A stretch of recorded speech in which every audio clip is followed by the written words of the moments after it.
ഉദ്ദേശം എന്താണെന്ന് ചോദിച്ചു കഴിഞ്ഞാല്, ലളിതമായ രീതിയിൽ പറയുകയാണെങ്കിൽ നമുക്കൊക്കെ അസുഖം വരാറുണ്ടല്ലേ?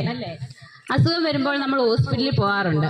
ആ ഹോസ്പിറ്റലിൽ പോയി നമുക്കൊരു സൗഖ്യം കിട്ടിക്കഴിഞ്ഞാല് അത് നമ്മൾ എല്ലാവരുടെ അടുത്തും ഷെയർ ചെയ്യും, അല്ലെ? എല്ലാവരുടെ അടുത്തും നമ്മൾ അത് എന്ത് ചെയ്യും? പറയുമ്പോ എന്താ, എനിക്ക് ആ ഹോസ്പിറ്റലിൽ പോയപ്പോൾ ഈ രോഗത്തിന് സൗഖ്യം കിട്ടി, അല്ലെ? അത് നമുക്ക് പറയാതിരിക്കാൻ പറ്റത്തില്ല. ഇപ്പൊ സെയിം രോഗം തന്നെ ഒരാൾക്ക് വരുവാണെങ്കിൽ അയാൾ അത് നിങ്ങളുടെ അടുത്ത് പറയുവാണെങ്കിൽ നിങ്ങൾ എന്ത് പറയും?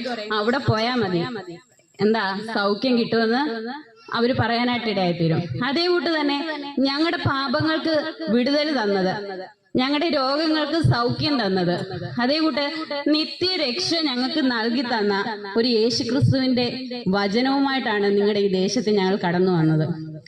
ഈ ദേശത്തെ ദൈവം സ്നേഹിക്കുന്നുണ്ട്.